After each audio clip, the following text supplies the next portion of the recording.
Bonjour, bonjour, que le Seigneur vous bénisse. Euh, Chers bien-aimés, à tous nos auditeurs, à tous nos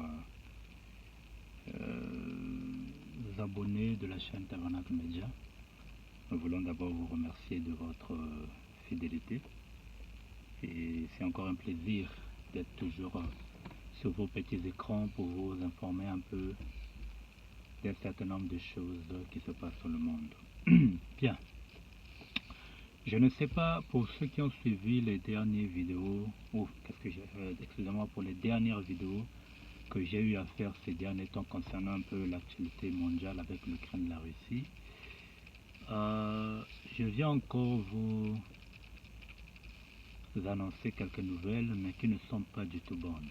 Vous voyez, récemment j'étais en train d'insister sur le fait que nous devrions suivre les informations, voir un peu tout ce qui se passe dans le monde, parce que en d'autres termes, ça nous lie et ça nous regarde aussi. Parce que tout ce qui se passe en Ukraine, ne pensez pas que parce que ça se passe en Ukraine et que nous on est aux États-Unis, on est au Canada, on est en Afrique, ça ne nous regarde pas. En tout cas, bien aimés, détrompez-vous, ça nous regarde, nous sommes tous liés.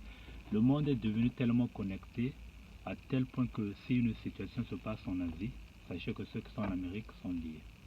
Si une situation se passe en Afrique, ceux qui sont en Europe sont liés. Donc, la connexion à laquelle le monde en est arrivé fait en sorte que nous sommes tous liés. Donc, tout ce qui se passe dans un coin donné, ça impacte aussi les autres. Alors, ici, je viens vous signaler que les États-Unis, le gouvernement américain a récemment donné l'autorisation de déployer 660 ogives nucléaires. Je rappelle que dans le monde, les deux pays qui ont le plus d'armes nucléaires, il s'agit de la Russie, qui en a pratiquement près de 6 000, et les États-Unis qui en a plus de 5 000. Donc, à eux seuls, les États-Unis et la Russie, ils possèdent presque 90% de l'armement nucléaire de le monde. Et tout récemment, je vous informe que les États-Unis ont donné l'autorisation à leur armée, c'est-à-dire le gouvernement a donné l'autorisation de déployer 660 ogives nucléaires. Donc, en fait, ici, comment ça se passe? Les armes nucléaires, ce sont des armes qui sont cachées quelque part. C'est comme vous travaillez, vous avez une économie quelque part. Et si, par exemple, vous avez un problème, si vous avez, par exemple, 10 000 francs d'économie, vous pouvez enlever 2 000 francs pour en servir. Donc, les États-Unis ont plus de 5 000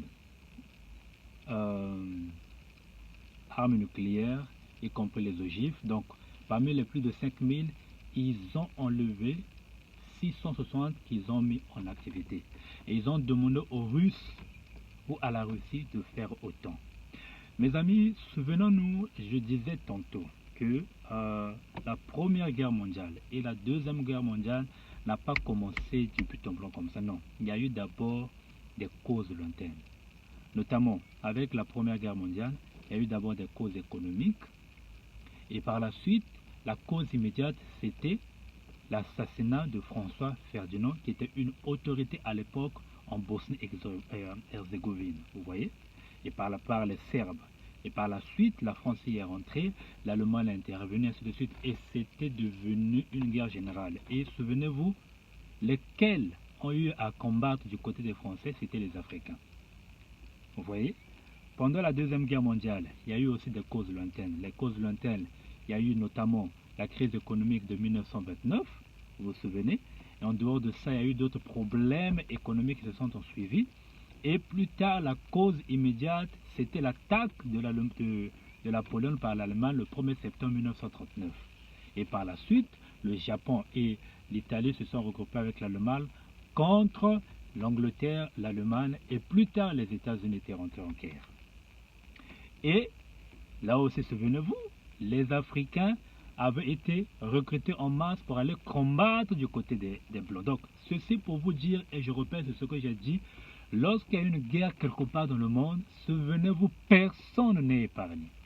La Première Guerre mondiale en était la preuve, tout le monde était inclus, y compris la Deuxième Guerre mondiale. Mais la Troisième Guerre mondiale, ça n'a rien à voir de la Première et la Deuxième Guerre mondiale. Parce que la Troisième Guerre mondiale, si cette guerre arrive au niveau de la Troisième Guerre mondiale, le problème c'est que nous avons aujourd'hui des armes qui n'ont jamais existé ou bien n'ont jamais été utilisées lors de la Première et la Deuxième Guerre mondiale. Donc les armes que ces pays-là ont aujourd'hui sont des armes, c'est-à-dire purement destructives.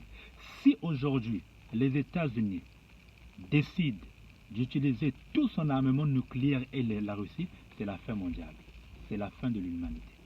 Et souvenez-vous, Poutine l'a déjà dit, si aujourd'hui le monde rentre dans un conflit de la Troisième Guerre mondiale, Poutine l'avait dit, la Quatrième Guerre mondiale, on va la combattre avec les bâtons et les roues. Ça veut dire quoi? Il n'y aura plus existence de l'humanité sur la Terre.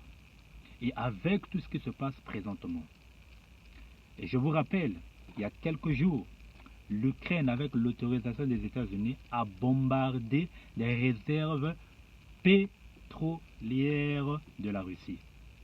Ils sont en train de combattre maintenant, de bombarder maintenant sur le territoire russe.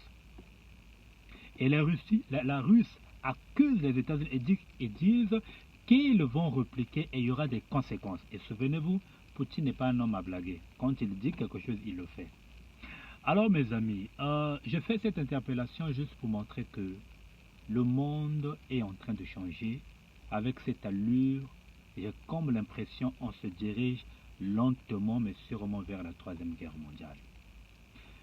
Gloire et grâce soient rendues à Dieu parce qu'il nous a envoyé le message. Frère Branham nous a dit, l'épouse heureusement ne participera pas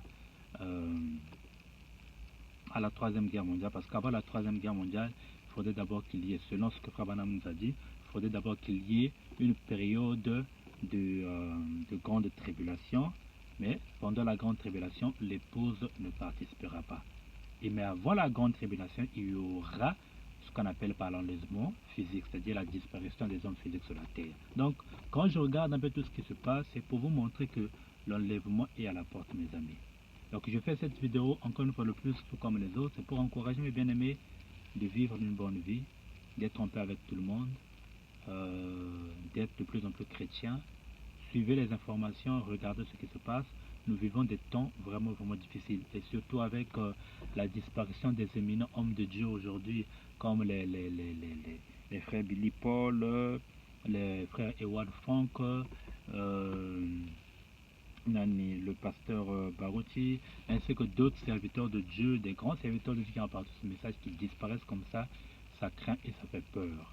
Je pense qu'on doit prendre conscience, le monde est en train de changer, les choses ne seront plus comme avant. Suivez les informations de tout ce qui se passe. Nous allons vraiment très vers la Troisième Guerre mondiale. Et souvenez-vous, l'épouse ne participera pas à la Troisième Guerre mondiale, parce qu'avant la Troisième Guerre mondiale, il y a d'abord un certain nombre de choses qui doivent s'accomplir. Que le Seigneur vous bénisse. Soyez connectés sur Tabernacle Média. Je vais encore vous communiquer des informations plus tôt. Souvenez-vous sur nos sujets sur le diabète et l'entrepreneuriat. Que Dieu vous bénisse. Shalom, shalom.